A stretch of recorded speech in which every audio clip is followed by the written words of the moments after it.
누가복음 2장 8절에서 14절 말씀.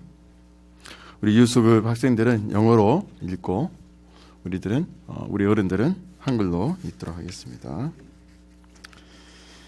그 지역의 목자들이 밤에 밖에서 자기 양떼를 지키더니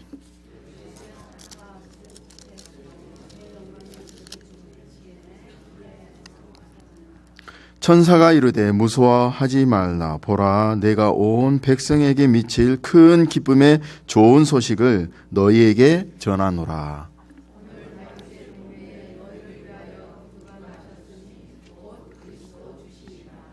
너희가 가서 강보에 쌓여 구유에 누워 있는 아기를 보리니 이것이 너희에게 표적이니라 하더니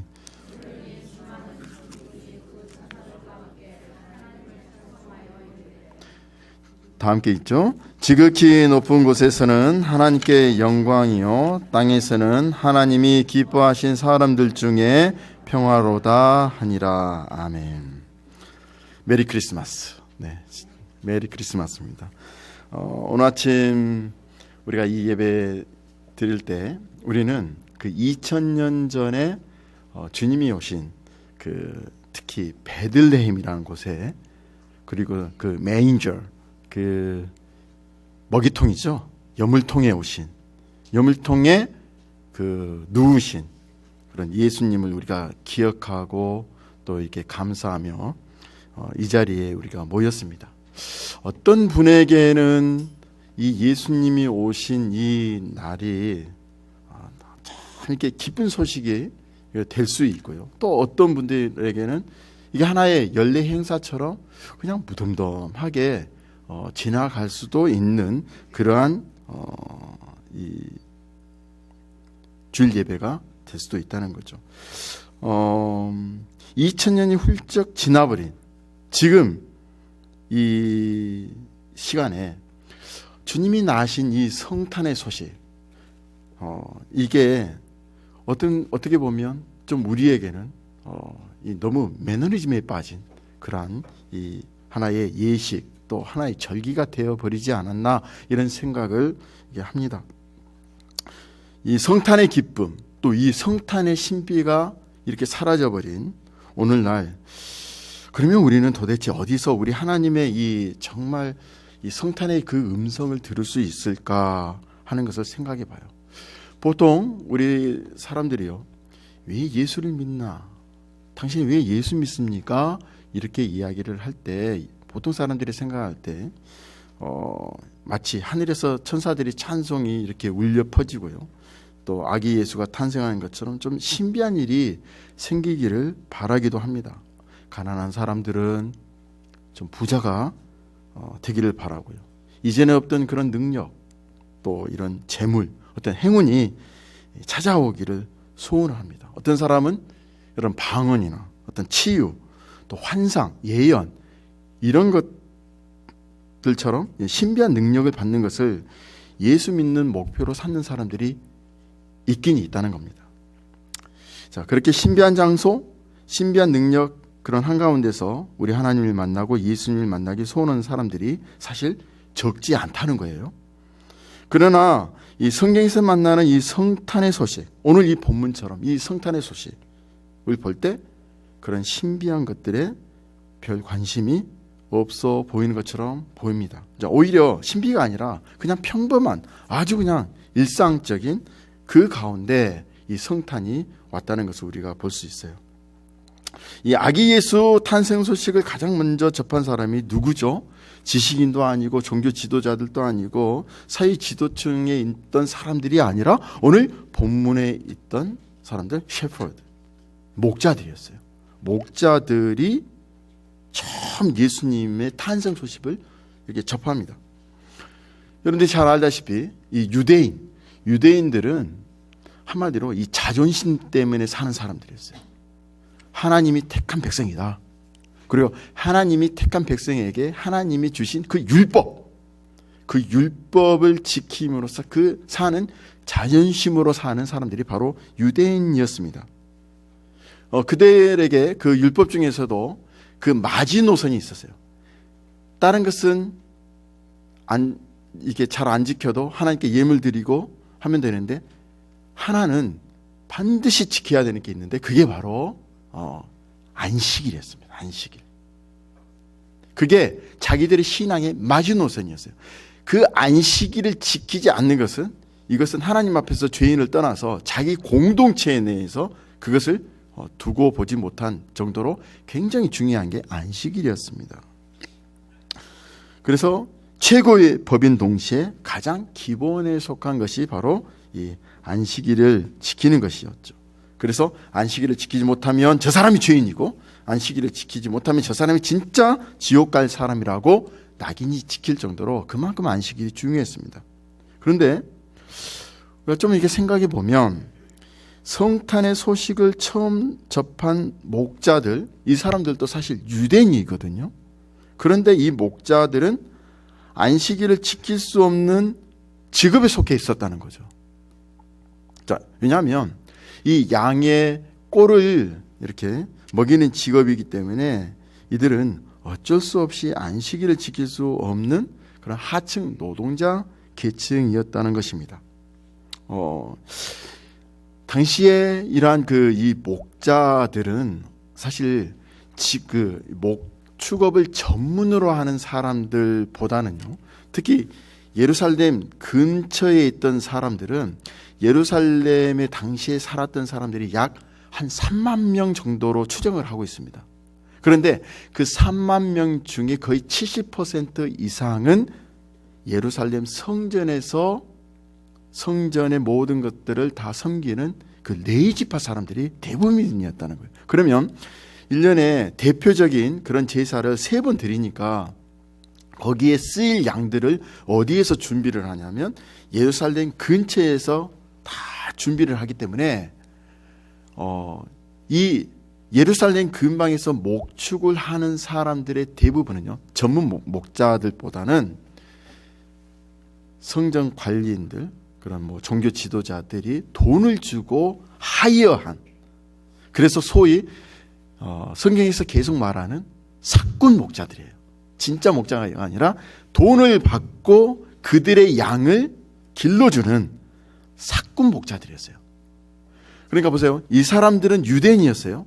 그런데 종교 지도자들은 자기들의 의식을 잘 유지하고 자기들의 안식일을 지키기 위해서 돈으로서 그 유대인을 하이어하고, 그 사람들은 그 돈을 벌기 위해서 안식일을 지키지 못하니까 이 지도자들로부터 너희들은 죄인이고 너희들은 지옥 갈 사람이라고 이렇게 취급받던 그런 사람들이 오늘 이 본문에 나오는 목자라는 거예요.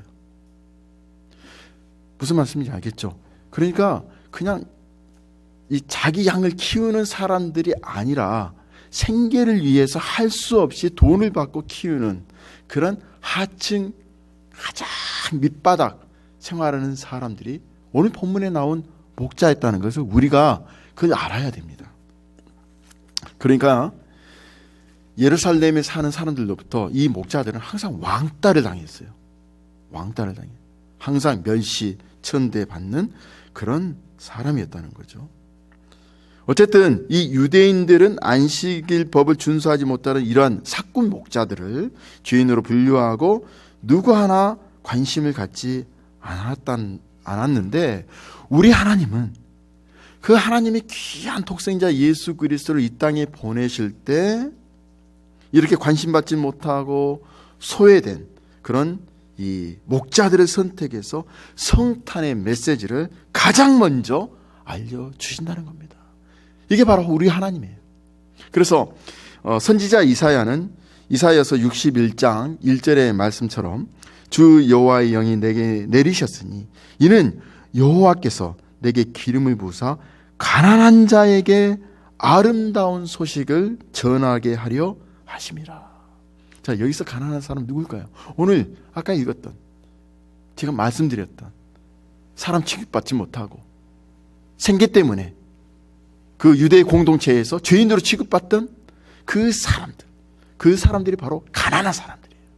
이 가난한 사람에게 이 주님의 놀라우신 탄생의 소식을 먼저 접하게 하셨다는 것입니다. 또 여기서 우리가 한 가지 좀 더 생각해 봐야 될 그런 구절이 있는데요. 오늘 읽었던 그 본문의 누가복음 그 2장 그 9절 10절에 보면 천사들이 나타났을 때 목자들이 어떻게 했다고 나옵니까? 본문에 보면 무서워했다는 거예요. 무서워했어요. 그리고 천사들이 무서워하는 그들에게 Don't be afraid. 그러니까 무서워하지 말라 또 이런 말을 합니다. 근데 이 헬라의 원문에는요, 이 무섭다 이런 말도 사실 있지만 그 뜻에는 또 어떤 표현이 있냐면 뜻이 있냐면 존경하다, 떠받들다 이런 뜻도 있다는 거예요. 그러니까 이런 상황을 생각해 보세요. 목자들의 갑자기 천사들이 나타났으니까 제일 처음에는 사람들이 그 천사들이 나타나는 걸 보면서 무서워했을 거예요. 두려웠을 거예요. 왜요? 평소에 보지 못한 현상이 발생하니까 무서웠겠죠. 그런데 좀 시간이 지나면서 그 천사가 자기들이 해치는 어떤 존재가 아니고 좀 시간이 지나면서 정말 이상한 현상이 생기는 것이고 처음 봤던 어떤 물체가 나타나니까 그 다음부터는 이제 신비하게 생각되는 거예요. 그러니까 이제는 어떻게 됩니까? 야, 우리가 신비한 체험을 하네? 이런 생각을 가지면서 어떻게 할까요? 그들을 어떻게 한다고요?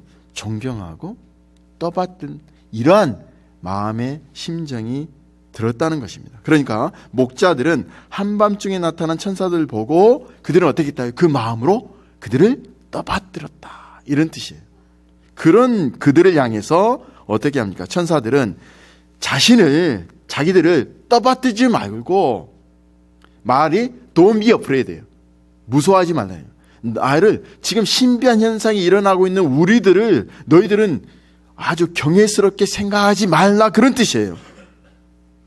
그러면서 어떻게 이야기합니까? 온 백성에게 미칠 기쁜 소식을 보라 이렇게 이야기를 합니다.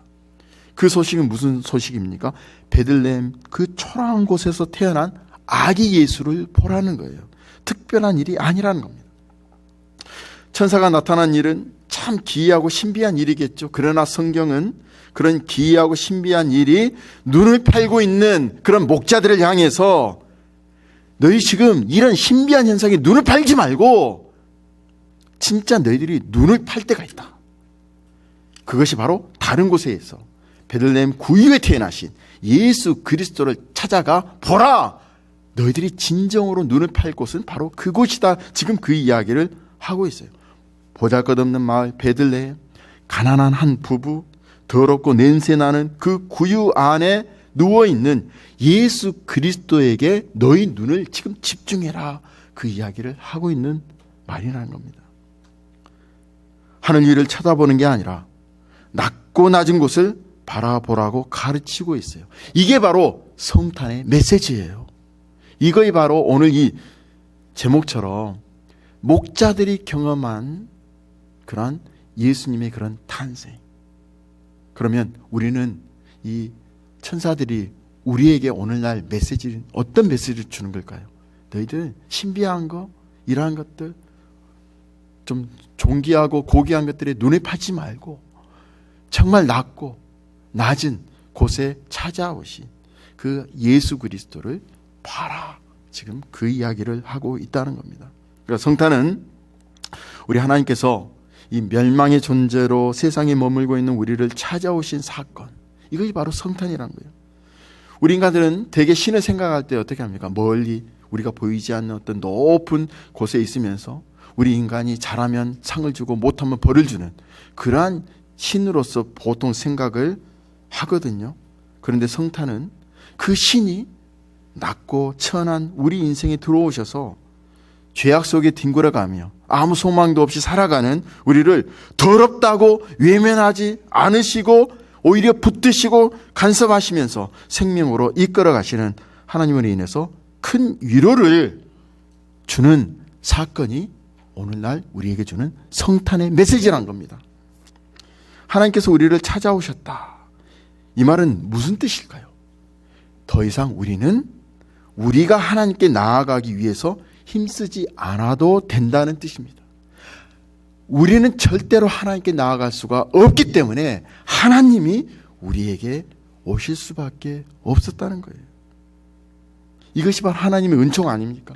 그것이 하나님의 은혜 아닙니까? 이스라엘의 그런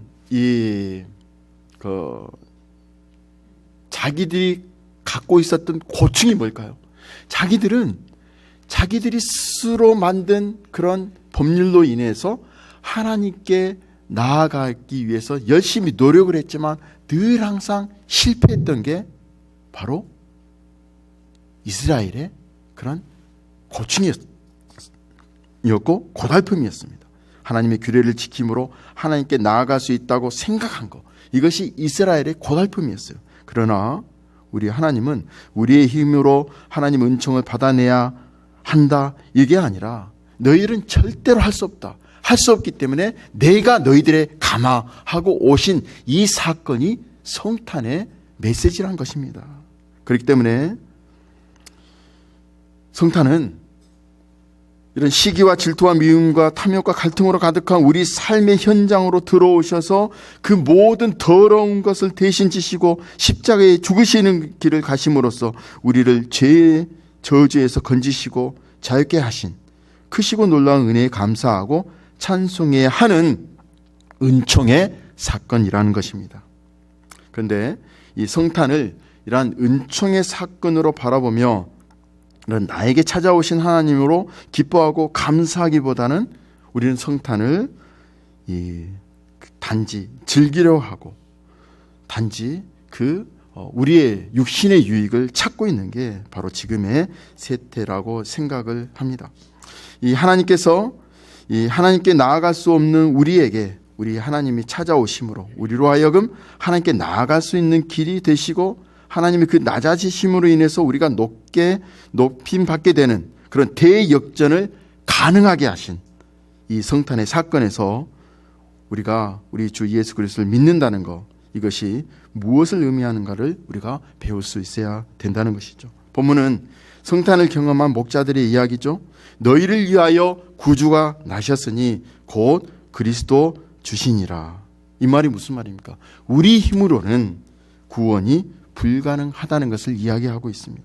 구원을 위해서 어떤 노력을 동원한다고 해도 우리는 하나님을 절대로 기쁘게 할 수 없고 하나님의 만족이 될 수도 없기 때문에 구원은 절대적으로 불가능하다. 이러한 우리에게 구주가 오셨다는 이 소식이야말로 천사의 말대로 큰 기쁨의 좋은 소식이 아닐 수가 없습니다. 큰 기쁨의 좋은 소식, 우리는 영어로 가스펠, 우리 한국말로 복음이죠. 헬라어로 유앙겔리온이에요. 유앙겔리온. 그런데 이 헬라의 유앙겔리온이 어느 때 쓰였냐면 두 가지로 이게 쓰였다고 그래요. 문헌에 보면 첫 번째는 황제가 등극할 때 사람들이 황제가 등극한다, 그러니까 유앙겔리온 이랬다는 거예요.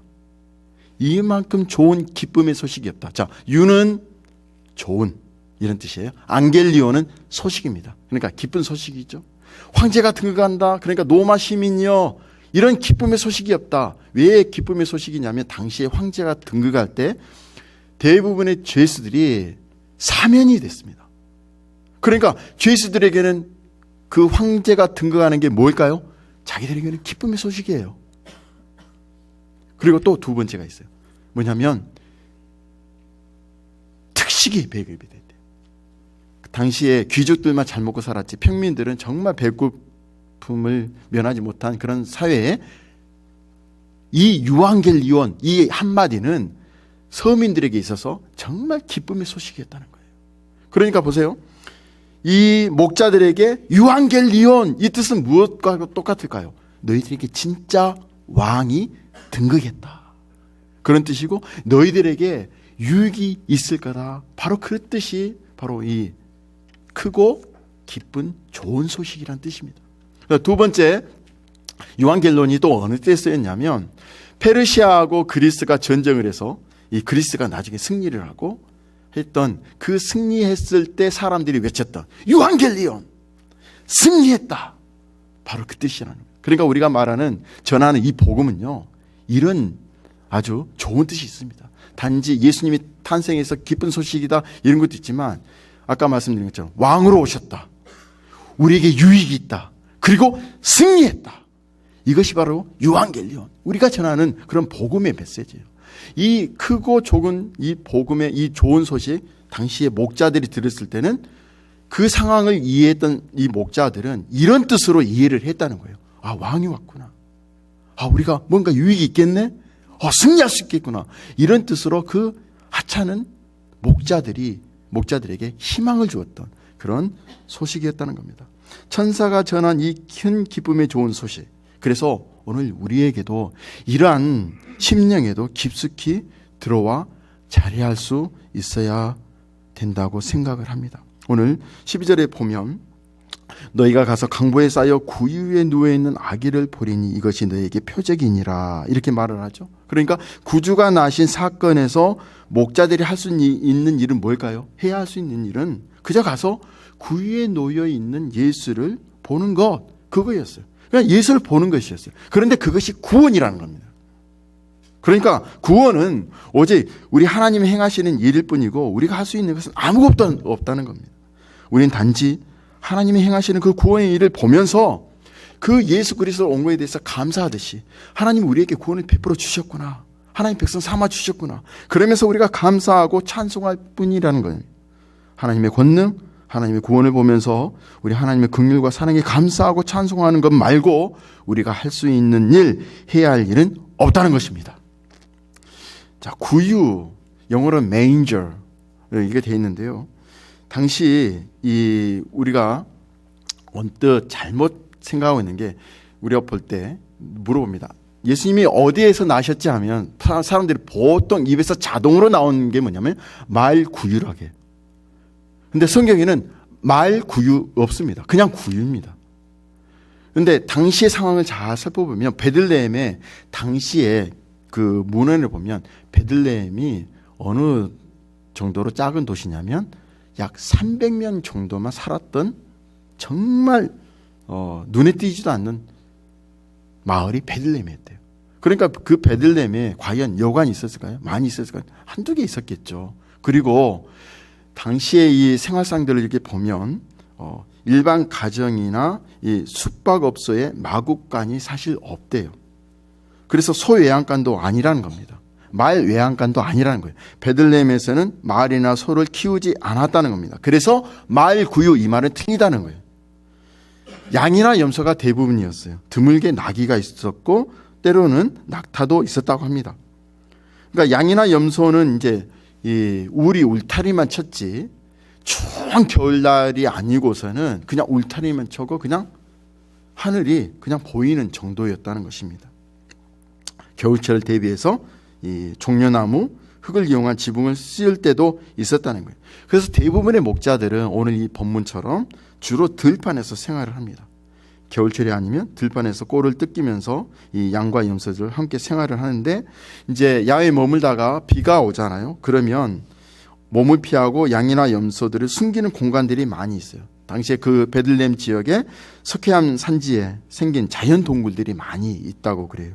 그래서 예루살렘이나 베들레헴 지역 이런 석회암으로 구성된 산지가 많은 이 지역에 자연스럽게 생긴 그 동굴로 많은 사람들이 동물과 함께 피해 들어가고 거기에 지푸라기 또 엉성한 이런 물통, 먹이통을 놓고 있는데 이런 공간이 바로 예수님이 태어났던 공간으로 지금 추정을 하고 있습니다. 그러니까 예수님이 태어났던 그런 곳은 이 야외에서 지붕이 없는 울타리 가운데 있든지 아니면 어떤 동굴 가운데 있던 곳이라고 생각하면 된다는 겁니다. 그런데 거기에 그 여물통 위에 예수님을 놓았다는 거예요. 예수님은 그곳에 나셨고 거기에 누워 계신다는 거죠. 구유가 있는 곳은 어떤 곳입니까? 냄새나고 더러운 곳입니다. 이처럼 우리 하나님의 구원은 사람들이 거들떠보지도 않은 낮고 천하고 냄새나는 곳에서 시작되었다는 거예요. 목자들이 가서 구주를 보게 된 그곳은 짐승의 구유였어요. 따라서 우리 역시 구주로 오신 예수 그리스도를 만나고 보게 될 수 있는 곳은 어딜까요? 바로 냄새나고 더러운 곳. 그곳이 어딜까요? 그것은 우리들의 마음이란 것입니다.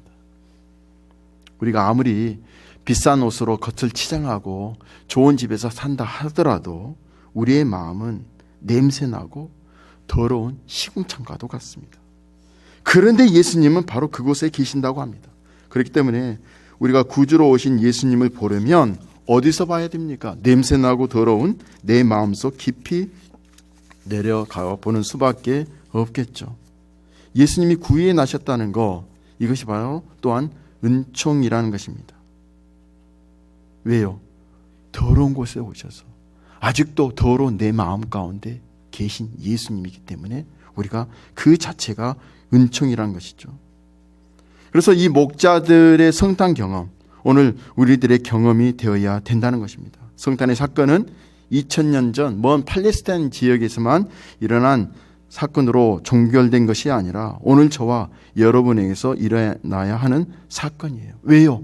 여전히 더럽고 추한 냄새나는 우리 마음 가운데 우리 예수님은 계시거든요. 우리가 목자들이 당시에 그 구유에 나는 냄새나는 곳에 예수님을 만났던 것처럼 오늘 우리는 여전히 냄새나는 우리 마음 가운데서 예수님을 만나야 된다는 것입니다. 예수님의 오심은 일회의 사건으로 끝나는 게 아니라는 것이죠. 부활하신 예수님은 이제 그리스도의 영으로 우리와 함께 하신다는 겁니다. 수많은 성도들의 심령에 성령으로 찾아오셔서 다시 한번 오늘 또 탄생하게 하신다는 겁니다. 이렇게 오늘날 이런 참된 성탄은 우리 영혼에 발생하는 사건이라는 것입니다. 예수님이 성령으로 찾아오셔서 우리에게 탄생하시는 그 자리는 앞서 말한 것처럼 냄새나고 더러운 자리란 겁니다. 그래서 성령은 우리의 냄새나는 심령의 실체를 깨닫게 하시고 그 냄새나는 그곳에 함께 하시는 그리스도를 바라보게 하신다는 것입니다. 왜 하나님의 그 귀하신 예수님을 탄생시키기 위해서 이 구유밖에 준비하지 않았을까? 왜 구유 위에 하나님은 자신의 가장 귀한 예수님을 놓이게 하셨을까? 사도 바울은 고린도후서 8장 9절에 그 이유를 이렇게 이야기를 합니다. 고린도후서 8장 9절 우리 함께 읽을까요? 자, 시작. 우리 주 예수 그리스도의 은혜를 너희가 알거니와 부요하신 자로서 너희를 위하여 가난하게 되심은 그의 가난함을 인하여 너희로 부요하게 하려 하심이니라. 왜 예수님이 정말 다른 것도 아니고 이런 냄새나는 구유 위에 누우셨을까? 예수님이 구유 위에 누우신 것 자체가 가난하게 되었다는 거예요. 그런데 그 예수님의 가난함이 어떻게 했죠? 우리로 하여금 부하게 했다는 것입니다. 예수님은 우리를 섬기시기 위해서 가장 낮은 자리로 오셨다는 겁니다. 예수님이 가난해지셨기 때문에 우리가 부요해졌습니다. 예수님이 우리를 위한 생명의 양식으로 구유에 누우셨기 때문에 우리가 예수님으로 인해서 풍성한 삶을 누리게 되었다는 것입니다. 예수님은 우리를 부유하게 만드시기 위해서 부유하신 분이 우리를 위해서 가난하게 되셨다는 거예요. 우리를 돈 많은 부자로 만드셨다는 것이 아니죠. 하나님의 아들이 죄악 많은 세상에 오셔서 십자가에 죽기까지 자신의 모든 것을 내어놓으신 그 가난함, 예수님의 그 죽으심으로 우리는 믿음의 부요함을 누리게 되었다는 것입니다. 돈이 있어도 만족하지 못하던 우리에게 예수님의 가난하심이 우리에게 참된 만족을 주심으로 우리가 부유하게 되었다는 것입니다. 예수님은 마구간보다도 구유보다도 더 더럽고 추악한 냄새가 나는 우리의 모든 죄를 담당하셨습니다. 그렇기 때문에 우리의 모든 죄가 사함을 받았고 우리의 모든 허물이 정하여졌다는 것이죠. 이게 바로 오늘 우리에게 주시는 성탄의 메시지입니다. 다시 한번 우리가 성탄을 생각하시면서 아직도 내가 이 성탄 예배를 드리면서도 그저 이 매너리즘에 빠져서 아무 감동 없이 드린다면 다시 한번 구유에 냄새나신 곳에 오신 예수님이 여전히 냄새나는 우리 가운데 계셔서 성령으로 우리를 새롭게 하시고 오늘 또 탄생시키시고 오늘 또 하나님의 자녀로 이끄신다는 이런 확신을 가지고 기쁨으로 살아가시기를 주의 이름으로 축원드립니다. 기도하겠습니다. 아무도 알아주지도 않고 정말 더럽고 추한 누구도 찾아가지 않는